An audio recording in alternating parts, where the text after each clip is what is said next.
नमस्कार दोस्तों, welcome to my YouTube channel physical education ज्ञान में आपका स्वागत है। लास्ट टाइम अपन ने डिस्कस किया था सेल से रिलेटेड और टिश्यू से रिलेटेड। ठीक है, जिन्होंने भी वो वीडियोस नहीं देखी है तो आप यहाँ पे आई बटन पर क्लिक करके वो वीडियोस देख सकते हो और मेरा चैनल चेकआउट कर सकते हो। आई होप आप सबकी तैयारियां अच्छी चल रही होगी। तो यहाँ पर मैं पीटीआई सेकेंड ग्रेड और थर्ड ग्रेड से रिलेटेड टॉपिक वाइज यहाँ पर मैं वीडियोस अपलोड करता हूँ, जिससे आपकी हेल्प इजीली एक ही चैनल पे अवेलेबल हो जाए आराम से। तो आज हम यहाँ पे स्टार्ट करते हैं मांसपेशीय तंत्र, मस्कुलर सिस्टम। अब देखो है क्या मस्कुलर सिस्टम। मानव शरीर में मांसपेशियों की अहम भूमिका होती है। अपन सबको पता है कि मांसपेशियां नहीं होगी तो शरीर अपना बिल्कुल कंकाल है, क्योंकि मांसपेशियों में एक अलग से संकुचन क्षमता होती है। यह यांत्रिकी कार्य करने में सहायक होती है। मांसपेशियां मोटर के रूप में कार्य करती है और मांसपेशी ही शरीर को बल और आकार देती है। मानव शरीर में लगभग 600 से 640 मांसपेशियां पाई जाती है। मांसपेशियों का भार शरीर के भार का लगभग 45% है। मांसपेशियों को 25% भाग प्रोटीन है और 75% भाग जल है। तो भाई मेन, जब तक आपकी बॉडी में मसल्स नहीं होंगी तो वो एकदम बिल्कुल कंगाल है और यांत्रिकी कार्य करने में सहायक होते हैं। और मोटर एक्टिविटी, फिजिकल एक्टिविटी और शरीर को फ्लेक्सिबल कौन सी बनाती है, क्या बनाती है? मांसपेशीय तंत्र बनाती है। और आपके शरीर में मसल्स नहीं होंगी तो आपका मतलब बॉडी गिरेगी, है ना, कोई वर्क प्रॉपर ढंग से नहीं कर पाएगी, चलने में दिक्कत होगी, आपको हाथ उठाने में दिक्कत होगी, बाइसेप्स बनाने में दिक्कत होगी, ट्राइसेप्स बनाने में दिक्कत होगी। तो ये सारी चीजें होती है और बॉडी में 600 से 640 मांसपेशियां पाई जाती है। और आप इस चीज का ध्यान रखना है, आपको मांसपेशियों का भार शरीर के भार का लगभग 45% होता है। मतलब आपका 100 किलो वेट है तो सिर्फ 45% भाग तो सिर्फ क्या है? मांसपेशियां है। और मांसपेशियों का 25% भाग प्रोटीन है और 75% भाग जल होता है। अब इसके साइंटिफिकली नेम दे रखे हैं यहाँ पे नीचे, जिसका अपन आगे डिस्कस करेंगे। तो इसी के बारे में आज अपन बात करेंगे। है क्या ये? तो मांसपेशियों के लिए मायो शब्द का उपयोग किया गया है, जिसे मायोलॉजी बोलते हैं। ठीक है, मांसपेशियों से संबंधित अध्ययन को मायोलॉजी क्या है? मांसपेशियों से संबंधित अध्ययन है। मांसपेशियों के लिए मायो शब्द का उपयोग किया गया है। ये चीज आपको मैं वापस क्लियर कर देता हूँ। तो मांसपेशियों के लिए मायो शब्द का उपयोग किया गया है। और मायोलॉजी क्या है? मांसपेशियों से संबंधित अध्ययन को मायोलॉजी बोलते हैं। मायोपैथी, अब पैथी आ गया क्योंकि मायो तो सबके अंदर है। अपन लास्ट का वर्ड को फोकस करेंगे। पैथी का मतलब क्या है? मांसपेशियों के रोग से संबंधित है। पैथी का मतलब क्या है? मांसपेशियों के रोग से संबंधित। मायोसाइटिस क्या है? रोगग्रस्त मांसपेशियों में दर्द, जलन व सूजन क्या है? साइटिस। मांसपेशियों में दर्द हो रही है, सूजन हो रही है, जलन हो रही है, मतलब मायोसाइटिस। मायोग्राफ मांसपेशियों में ऊतकों की क्रियात्मक क्षमता को मापने वाला यंत्र है। तो एक ग्राफ है, ग्राफ का मतलब क्या होता है? किसी चीज को नाप रहा है। मतलब भाई एक तो ईसीजी होती है जो हृदय गति को नापती है, ग्राफ है, ग्राफ का मतलब ऊतकों की क्रियात्मक क्षमता को मापने वाला यंत्र है। ऊतक मतलब टिश्यू किस तरीके से काम कर रहे हैं, किस तरीके से काम नहीं कर रहे हैं, कौन सी मांसपेशियों में काम कर रहे हैं, कौन सी मांसपेशियों में नहीं कर रहे हैं। तो उनका संबंध इससे है, मायोग्राफ से। अब बात करते हैं मायोग्लोबिन। ग्लोबिन क्या है? मांसपेशियों की कोशिकाओं के हीमोग्लोबिन को मायोग्लोबिन कहते हैं। Globin, myoglobin. ठीक है, ग्लोबिन का मतलब क्या है? हीमोग्लोबिन। सिंपल सा है, मायोग्लोबिन क्या है? हीमोग्लोबिन है। मायोसाइट क्या है? मांसपेशियों कोशिका को मायोसाइट बोलते हैं। डायनीय क्या है? मांसपेशियों और मांसपेशियों के समूह में जो दर्द हो रहा है, आपकी कंटिन्यूअसली 3-4 बोन्स होते हैं, पेयर होता है, जिसे अपन क्या बोलते हैं? मायोडायनीय। मायोफाइब्रिल क्या है? मांसपेशियों और मांसपेशियों के समूह में दर्द को मायोफाइब्रिल बोलते हैं। ये आगे आएगा, इस चीज को आपको ध्यान रखना है। तो आगे मैंने टॉपिक जो बना रखे हैं टॉपिक वाइज, तो उसमें मायोफाइब्रिल वर्ड का यूज करा हुआ है, जिसे अपन मायोफाइब्रिल क्या है? मांसपेशियों और मांसपेशियों के समूह में दर्द को मायोफाइब्रिल बोलते हैं। मायोजेनेसिस, मांसपेशी कोशिकाओं को बनाना क्या कहलाता है? जेनेसिस। जेनेसिस का मतलब क्या है? कोई चीज पहले से बनती हुई आ रही है तो वो कंटिन्यूअसली बनती आ रही, तो जेनेटिक्स भी बोलते हैं जिसको अपन, तो उस चीज से अपन इस चीज को रिलेट कर सकते हैं। मायोकार्डियम, ये देखो ये वर्ड भी बहुत इंपॉर्टेंट है, ये अपने आगे यूज करा हुआ है। हृदय की मांसपेशियों में 3 परतें पाई जाती है और इन परतों को क्या बोलते हैं? मायोकार्डियम। अब आपको पता है इसमें 3 परतें होती है। ये हृदय है अपना, ठीक है, ये इक्वली होता है हमेशा। स्टूडेंट्स क्या करते हैं, इसको ऊपर नीचे बना देते हैं, इसको बड़ा बना देते हैं, इसको छोटा बना देते हैं। ये ऐसा नहीं होता है, जबकि ये होता कैसा है? ये इक्वल होता है। ये देखो इस तरीके से ये होता है इसका शेप हृदय का। तो ये 3 परतें होती है, एक बाहरी पड़ती है, एक अंदरी पड़ती है और एक अंदरूनी पड़ती है। तो इसको जो बीच में रहती है इसको बोलते हैं अपन मायो। इसमें जो अंदरूनी परत होती है, जो अंदरूनी परत होती है उसको बोलते हैं एंडो, और बाहरी परत को बोलते हैं एपी। भाई कार्डियम, कार्डियम तो सेम रहेगा, इसमें मायो बीच का हो गया, एंडियो अंदरूनी हो गया, और एपी हो गया बाहरी, एपी कार्डियम। तो ये 3 परतें होती है। मायोब्लास्ट क्या होता है? मायोब्लास्ट होता है नई मांसपेशी कोशिकाओं को बनाना और उनका तंतुओं में परिवर्तन करना, मायोब्लास्ट कहलाता है। ठीक है, अब बात करते हैं अपन मानव शरीर की मांसपेशियों को मुख्यतः 3 प्रकार से डिवाइड कर रखा है इन्होंने। भाई मांसपेशियों में जो है अपने शरीर के अंदर, उनको 3 पार्ट से डिवाइड कर रखा है। एक ऐच्छिक होती है, एक अनैच्छिक होती है और एक स्वतःई होती है, जिसको अपन क्या बोलते हैं? हृदय पेशियां। अब देखो इसको अपन डिटेल से पढ़ेंगे। इसको ऐच्छिक भी बोलते हैं, कंकाली भी बोलते हैं और रेखित मांसपेशियां भी बोलते हैं।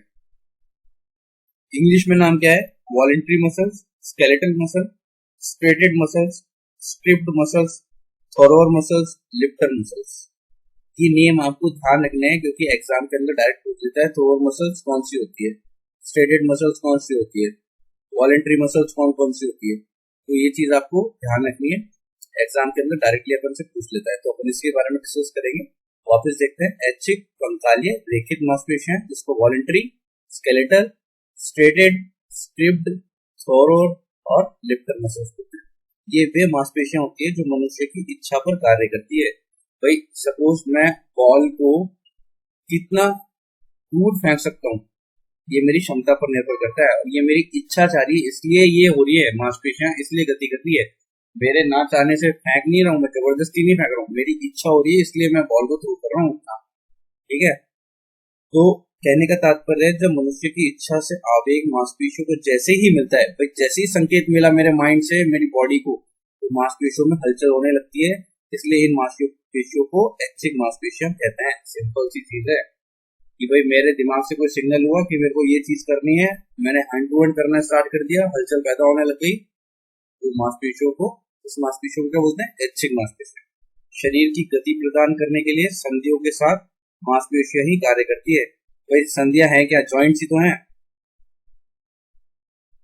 और जॉइंट्स क्या क्या होता है मैंने वीडियोस के अंदर बना रखा है, जिन्होंने भी वो वीडियो नहीं देखी है तो वो वीडियो जाके देख सकते हो कि बॉडी के अंदर कौन कौन से जॉइंट्स होते हैं जो आपके मसल्स को हेल्प करते हैं। और इसमें क्या है, शरीर की गति को प्रदान करने के लिए संधियों के साथ मांसपेशियां ही कार्य करती है, और कार्य करने पर थक जाती है क्योंकि इनमें योगदान इकट्ठा होने लग जाता है, लैक्टिक एसिड। अब लैक्टिक एसिड है क्या? देखो मैं बता दूं, देखो इसका मतलब है क्या, बॉडी में इकट्ठा होने लग जाता है, मतलब आपकी बॉडी में जब थकान होने लग जाती है तो इसका मतलब आपके बॉडी के अंदर लैक्टिक एसिड इकट्ठा हो चुका है, इसलिए आपकी बॉडी थकने लग गई है। देखो मांसपेशियां ही कार्य करते हैं और कार्य करने पर ये थक जाती है क्योंकि इसमें लैक्टिक एसिड इकट्ठा हो जाता है। देखो इसको थोड़ा मैं डिटेल में समझाता हूँ, लैक्टिक एसिड है क्या। देखो दरअसल क्या है, अचानक से कोई शारीरिक गतिविधि करने लग गए आप, ठीक है, उसके कारण क्या होता है, मांसपेशियों में लैक्टिक एसिड बनने लग जाता है। ठीक है, लैक्टिक एसिड बनने लग गया आपकी बॉडी के अंदर, ठीक है, जिससे ऐंठन होने लग जाती है शरीर के अंदर। आमतौर पर क्या होता है, शरीर की मांसपेशियों में ऑक्सीजन की कम आपूर्ति के कारण ऐठन की समस्या होती है। भाई आपने जब ऑक्सीजन ही आप प्रॉपर तरीके से नहीं ले पा रहे हैं तो उसका कारण भी एक तरह से इसको माना गया है। और अगर आपको मांसपेशियों में ऐठन की समस्या है तो ये पक्का श्योर है कि क्या नाम से आपके इसके अंदर लैक्टिक एसिड है। तो यहाँ पर अपना लैक्टिक एसिड पूरा हो गया। अब बात करते हैं अपन अनैच्छिक अनैच्छिक मांसपेशी, अनैच्छिक अरेखित अतरंगी मांसपेशी, जिसे अपन involuntary, unstriped, non striated, smooth muscles और बिसेक्टरल मसल्स भी बोलते हैं। देखो अनैच्छिक अरेखित और अतरंगी, involuntary, unstriped, non striated, smooth muscles जो फेमस है स्मूथ मसल्स के नाम से, और विसेरल। इन मांसपेशियों पर इच्छा का कोई भी प्रभाव नहीं पड़ता है। हमारे शरीर में जितने भी अंदरूनी अंग हैं वे अनैच्छिक मांसपेशियों के बने हुए होते हैं, जैसे फेफड़े, यकृत, लीहा, छोटी आंत, डायफ्राम आदि इसे एपिथियल टिश्यूज और मसल से बनी हुई होती है। अब देखो इस डायग्राम के अंदर, इस फोटो के अंदर पूरा क्लियर फिट है। देखो वॉलेंट्री मसल्स क्या होती है, मैं चाहता हूँ कि मेरी बाइसेप्स बने, इसको बाइसेप्स लिखा हुआ है। मैं वेट यहाँ पर कैरी करूंगा, ठीक है, यहाँ पे वेट कैरी करूंगा, इसको अप करूंगा देन डाउन करूंगा। बाइसेप्स ये कहलाती है, ट्राइसेप्स ये कहलाती है। जो आपके आर्म का अपर पार्ट है वो बाइसेप्स कहलाता है और बैक साइड वाला एरिया ट्राइसेप्स कहलाता है। तो मैं अप एंड डाउन करूंगा अपने हैंड को, मतलब अपनी इच्छा से कर रहा हूँ।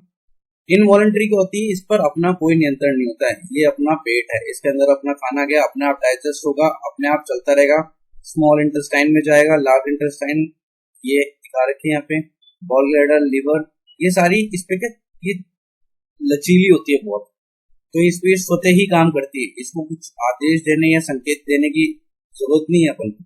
तो ये इनवॉलंटरी मसल्स कहलाती है।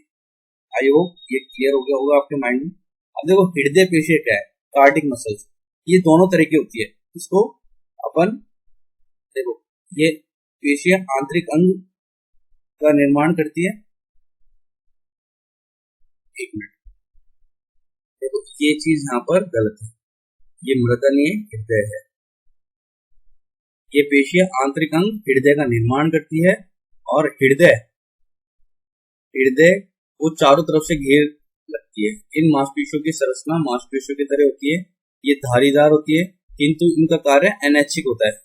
देखो मांसपेशियों की रचना मांसपेशियों की तरह होती है और धारीदार होती है, किंतु इनका कार्य अनैच्छिक होता है, इनवॉलंटरी होता है, जो अपने आप संकुचित और अनुशिथिल रहती है। मतलब भाई संकुचित हो रही है, पहले स्क्वीज हो गई और फिर वापस नॉर्मल हो गई। इन पर मानव की इच्छा का नियंत्रण नहीं होता है। भाई मैं निर्देश देके दिल को नहीं धड़का सकता कि भाई ज्यादा धड़क कम धड़क, ठीक है, तो ये अपने आप ही काम करते हैं। हृदय पेशियों की 3 परतें होती हैं, जिसे अपन ने ऊपर डिस्कस किया था। भारी परत को अपन एपिकार्डियम बोलते हैं, बीच वाली परत को मायोकार्डियम, अंदरूनी परत को एंडियोकार्डियम। एक बार मैं दोबारा समझा देता हूँ। ये अपना हृदय है, इसकी भारी परत को अपन बोलते हैं एपिकार्डियम, अंदरूनी परत को बोलते हैं अंदरूनी मतलब ये अंदरूनी तो ये होगी, अंदरूनी कहलाती है अपनी एडियोकार्डियम, और जो बीच वाली है उसको बोलते हैं मायो, और बाहर वाली हो गई एपिकार्डियम। इन परतों की परत है, परतों के बीच में सेरेस नामक तरल पदार्थ होता है। परतों के बीच में सेरेस नामक सरल पदार्थ होता है। इन सब के बीच में ये जेल तरल पदार्थ भरा होता है, जो हृदय को भारी आघातों से बचाता है। ये जेल नहीं होगा ना तो डायरेक्ट आपको, सपोज आप जमीन पे गिर गए उल्टे, तो आपके डायरेक्ट दिल पे चोट आएगी तो अंदर उसको ठेस पहुंचेगी यहाँ पे। तो ये जेल ही है जो आघातों से बचाता है। अब देखो टाइप ऑफ मसल्स में अपन यहाँ पर पहले ही डिस्कस कर चुके हैं। कार्डियक मसल्स ये इस तरीके की होती है, ठीक है, इनमें गैप होता है। स्केलेटल मसल्स कंटिन्यू होती है, धारीदार वाली, इसके कॉर्नर पे क्या होता है, टेंडन होता है। सेम इसमें भी यही होती है। स्मूथ मसल लचीली मसलें, और इनके लास्ट में भी टेंडन होता है। अब बात करते हैं अपन कंकाली मांसपेशी, इसके बारे में थोड़ा डिस्कस करेंगे। ये मांसपेशियां स्त्रियों से जुड़ी हुई होती है। वेट, सॉरी, ये स्त्रियां नहीं, अस्थियां हैं। ये टाइपिंग में थोड़ा मिस्टेक हो जाता है। ये मांसपेशियां अस्थियों से जुड़ी रहती है, जो बीच में मोटी और दोनों किनारों या सिरों पर पतली होती है। भाई बीच में मोटी हो गई और फिर बाद में जाके पतली हो जाती है। और इनके किनारों पर कंडराएं, कंडराएं बोलते हैं टेंडन को हिंदी में। बीच में से तो मोटी हो गई और एंड में, तो इनके किनारों पर आरंभिक और अंतिम पे क्या होती है? टेंडन्स होती है। पेशियों के कार्य अनुसार उन्हें अंकुंचनी और प्रसारक कहा जाता है। भाई अलग अलग मसल्स की अलग अलग कार्य होते हैं, ये चीज आपको पहले पता है। अंकुंचनीय मतलब फ्लेक्सर, मतलब इनसाइड। आप अपन ने बाइसेप्स देखी थी, आप अपने हैंड को इनसाइड लेकर जा रहे हो, जिसे अपन अंकुंचनीय या वो भी बोल सकते हैं फ्लेक्सेशन होता है एक तो, और एक एक्सटेंशन होता है, इसको अपन फ्लेक्सेशन भी बोलते हैं। प्रसारक मतलब बाहर की तरफ बॉडी से जो मसल्स दूर जा रही है और अपन को जिसको स्प्रेड कर रहे हैं उसको अपन एक्सटेंसर भी कहते हैं। मांसपेशियां अपने परिणाम और आकार के अनुसार छोटी, लंबी, चौड़ी और त्रिकोण प्रकार की होती है। ये चीज आपको ध्यान रखनी है। मांसपेशियां अपने परिणाम के आधार पर और आकार के अनुसार छोटी, लंबी, चौड़ी और त्रिकोण प्रकार की होती है। छोटी मांसपेशियां पसलियों और कोशिकाओं के मध्य में पाई जाती है। ये चीज ध्यान रखनी। छोटी जो मसल्स होती हैं वो रिब्स और वर्टेब्रेई के मध्य में पाई जाती है, और लंबी मांसपेशियां जो होती हैं वो लिम्ब, आर्म्स और लेग्स में पाई जाती है। जो लंबी मांसपेशियां हैं, भाई छोटी मांसपेशियां तो रिब्स और वर्टम के बीच में आ जाएगी, पता ही नहीं लगेगा। फिर लंबी मांसपेशियां आ गई, वो आपके जो लंबे बॉडी पार्ट है, जैसे अपना लेग है, उसके अंदर लंबी कोशिकाएं पाई जाती हैं, तो उसके बीच में आ जाएंगी। फिर डेल्टॉइड और ट्रेपीजियस त्रिकोण, ये त्रिकोणीय मांसपेशियां हैं। तो तीन तरह की होती है ना, लंबी, चौड़ी, छोटी और त्रिकोणीय प्रकार की। अब त्रिकोणीय कहाँ होती है? डेल्टॉइड एंड ट्रेपीजियस त्रिकोण मांसपेशियां हैं, जो आपकी नेक का ये होता है, आपका नेक है ये, ठीक है। ये आपका हेड हो गया। बैक साइड से बता रहा हूँ, ये बैक साइड, बैक पोर्शन है आपका। तो ये वाला एरिया ये क्या कहलाता है अपना? डेल्टॉइड। ये त्रिकोणीय प्रकार की मांसपेशियां कहलाती है। आगे मैंने चित्र भी दे रखा है, उसके बारे में अपन डिस्कस करते हैं यहाँ पे। अब देखो स्केलेटल मसल्स क्या है यहाँ पे। देखो टेंडन अपन ने पढ़ा था, बीच में मोटी होती है और साइड में जाके छोटी हो जाती है। मायोफाइब्रिल ये इस तरह का होता है, ये और dot dot dot dot dot जितने भी है ना, ये सारे मायोफाइब्रिल्स कहलाते हैं। इसको, और इसका जो दूसरा पार्ट है जो इसके बाहर इसको कवर करके रखता है, उसको अपन माइसोस फाइबर भी बोलते हैं। बाकी इसके बारे में सब कुछ देखो। ये ट्रेपेजियस, ट्रेपेजियस बोलते हैं, ये रहा नेक वाले पार्ट को, और जो अपना शोल्डर के इस वाला ये वाला पार्ट है, इसको अपन डेल्टॉइड बोलते हैं। ट्राइसेप्स आपके बैक साइड वाला पार्ट आ गया, और जस्ट आपके जो आर्म्स हैं, आपके जस्ट उसके बैक साइड में जो मसल्स हैं, उसको अपन क्या बोलते हैं? इन्फ्लेंसिंगस। आपको सिर्फ ये दो ध्यान रखने, ये त्रिकोणीय प्रकार की मसल्स होती हैं। अब बात करते हैं अपन माइक्रोस्कोप स्ट्रक्चर ऑफ मसल्स। जो माइक्रोस्कोप से देख सकते हैं अपन, सिर्फ उसी के बारे में देखेंगे यहाँ पे। मांसपेशियों की संरचना को माइक्रोस्कोप से देखा जाए तो मांसपेशियों के संकुचित तंतु कॉन्ट्रैक्टाइल फाइबर्स होते हैं, जो एक बंडल जैसी दिखाई देते हैं, जिनको चारों तरफ से संयोजी तक घेरे रखते हैं। कनेक्टिव टिश्यूज, जिन्हें हम फेसिया कहते हैं। देखो आपकी माइक्रोस्कोप देखो, मैंने ऊपर यहाँ पर दिखा रखा है, फेसिया किसे बोलते हैं? फेसिल्स यहाँ पे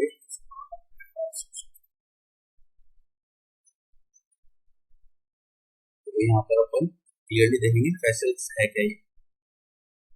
ये जेड आकार की होती है, जिसको अपन एक बार मैंने आगे भी एक और डायग्राम दे रखा है, उसके बारे में और थोड़ा डिस्कस कर लेते हैं। पहले देखो है क्या ये, मांसपेशियों की संरचना को माइक्रोस्कोप देखा जाए तो मांसपेशियों के संकुचित जो कॉन्ट्रैक्टाइल फाइबर्स होते हैं, एक बंडल जैसी दिखाई देती है, जिसको चारों तरफ से कौन घेर के रखता है? कनेक्टिव टिश्यूज, जिसे हम फेसिया कहते हैं। मांसपेशी इस भाग को एपीमायोसियम भी कहते हैं। मांसपेशी इस भाग को एपिसियम जोइंसियम भी कहते हैं। एपिसियम्स में कई तंतुओं का एक बंडल होता है, जैसे हम पेरीमाइसियंस भी कहते हैं। ये तंतु फाइबर्स जो होते हैं मांसपेशी कोशिका का होता है, इसमें केंद्रक, माइटोकॉन्ड्रिया और मायोफाइब्रिल होते हैं। मायोफाइब्रिल में प्रोटीन फिलामेंट का होता है, जिसे अपन एक्टिन और मायोसिन बोलते हैं। अब इस चीज को ध्यान रखना है अपन को। मायोफिल में ये है क्या, देखो मायोफाइब्रिल, इसमें दो होते हैं, एक्टिन और मायोसिन। ये दोनों के प्रोटीन है, तो ये दो प्रकार के प्रोटीन पाए जाते हैं इसमें, इसके बारे में अपन आगे देखेंगे। अब उससे पहले यहाँ देखते हैं फैसिया जो है एपिसियम। एपिसियम को पेसिमिजियम, ये पेसियम भी बोलते हैं। तो यहाँ पर एपिसियम ये है। अब जो इसकी जो बाहर की लेयर है, ये हाइलाइट करते हैं।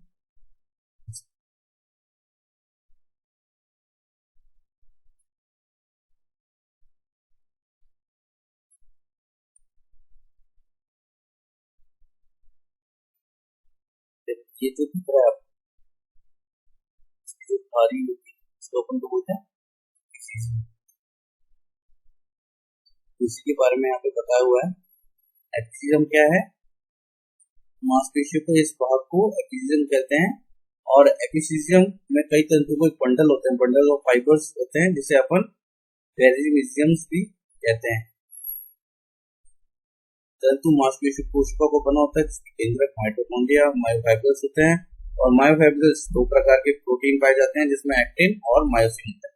अब मायोफाइब्रिल में दो प्रकार के प्रोटीन फिलामेंट होते हैं, एक्टिन और मायोसिन, दोनों प्रोटीन होते हैं। हर प्रकार की मांसपेशियों ऊतकों में पाए जाते हैं। भाई ऐसा कोई ऊतक नहीं होगा, ऐसे कहीं टिश्यूज नहीं होंगे जहाँ ये प्रोटीन नहीं पाया जाता है। मोटे मायोसिन फिलामेंट होते हैं ना, मोटे मायोसिन फिलामेंट, मोटे जो होते हैं वो मायोसिन कहलाते हैं, मायोसिन फिलामेंट कहलाते हैं। जो पतले होते हैं वो एक्टिन फिलामेंट मांसपेशियों कहलाते हैं। और ये संकुचन और गति को उत्पन्न करने के लिए एक साथ काम करते हैं। भाई किसी भी चीज को स्क्वीज करना है या स्प्रेड करना है बॉडी किसी पार्ट को, तो ये दोनों एक्टिन और मायोसिन एक्टिव हो जाते हैं। मायोसिन एक प्रकार की आणविक मोटर है, जो एटीपी से निकलने वाली रासायनिक ऊर्जा को यांत्रिक ऊर्जा में परिवर्तित करती है। जो एक्सक्लूसिव एनर्जी आती है आपकी, कहाँ से आती है, मायोसिन से आती है। मायोसिन एक आणविक मोटर है, जो एटीपी से निकलने वाली रासायनिक ऊर्जा को यांत्रिक ऊर्जा में परिवर्तित करती है। एक्टिन फिलामेंट है, फिलामेंट में दो प्रोटीन होती है, देखो प्रोपोनिन और प्रोपोमायोसिन। एक्टिन फिलामेंट में दो प्रोटीन होते हैं, प्रोपोनिन और प्रोपोनिन ट्राइकोमोसिस। प्रत्येक मायोफाइब्रिल में कॉन्ट्रैक्टाइल यूनिट्स की चैन होती है, इसको अपन सेक्रोमियर्स भी कहते हैं। इन सेक्रोमियर्स में जेड लाइन होती है और दूसरी जेड लाइन का बीच का भाग होता है। एक जेड लाइन से दूसरी जेड लाइन के बीच का भाग को क्या बोलते हैं, सेक्रोमियर्स। प्रत्येक तंतु के मायोफाइब्रिल के अंदर जो तरल पदार्थ पाया जाता है उसे अपन साइक्लोप्लाज्म कहते हैं। और मांसपेशियों को मापने की इकाई क्या कहलाती है, माइक्रोन कहलाती है। ये चीज आपको ध्यान रखनी है, ये इंपॉर्टेंट। पूछ रहे थे मांसपेशियों को मापने की इकाई कौन सी है, तो माइक्रोन। अब प्रत्येक मायोफाइब्रिल के अंदर जो तरल पदार्थ होता है उसको क्या बोलते हैं, साइक्लोप्लाज्म। ये आ गया, एक जेड लाइन से दूसरी जेड लाइन, ये जेड लाइन ये है, एक जेड लाइन से दूसरी जेड लाइन के बीच का एरिया क्या कहलाता है, साइक्रोमियर। और इसमें जो तरल पदार्थ भरा होता है उसको अपन क्या बोलते हैं, साइक्लोप्लाज्म। अब इसमें देखो एक्टिन कौन से होते हैं, मोटे, देखो थोड़ा सा मोटे मायोसिन कहलाते हैं और पतले, ये देखो जो मोटे हैं ये कहलाते हैं मोटे, मतलब मायोसिन। पतले वाले एक्टिन।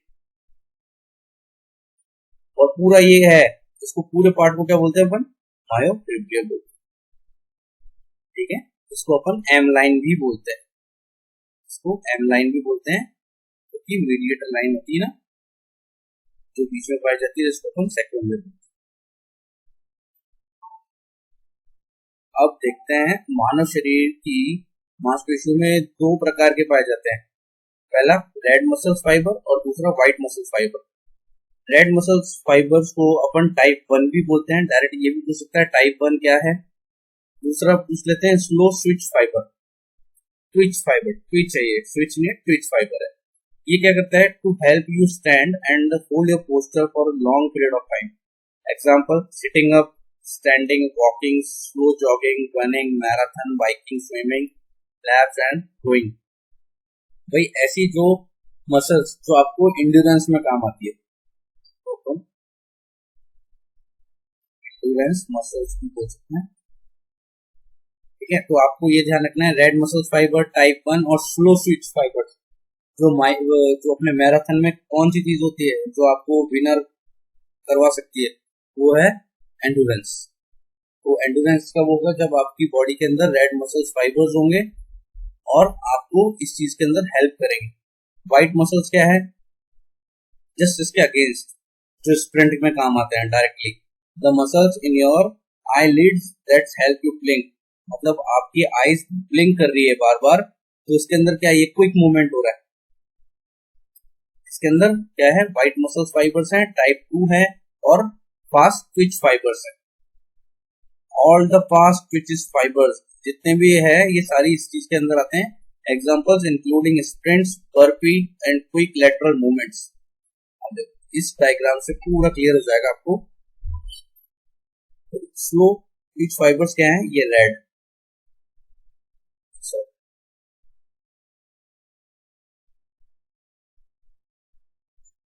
ये रेड रेड है, जितने भी है ना रेड रेड रेड, ये क्या है स्लो ट्विच फाइबर्स हैं। और इसको अपन को ये जो पिंक दिखा रखे हैं इनको व्हाइट ट्विच फाइबर्स बोला है। तो जितने भी दिखा रखे हैं ये क्या है फास्ट ट्विच फाइबर है। तो स्लो ट्विच फाइबर्स क्या है, uses oxygen for fuels, provides a continuous energy, offered extend, मतलब वो endurance। स्लो ट्विच फाइबर्स अब बताने की जरूरत नहीं है आपको, मैराथन में काम आती है। और इसको एंड्योरेंस मसल्स भी बोलते हैं।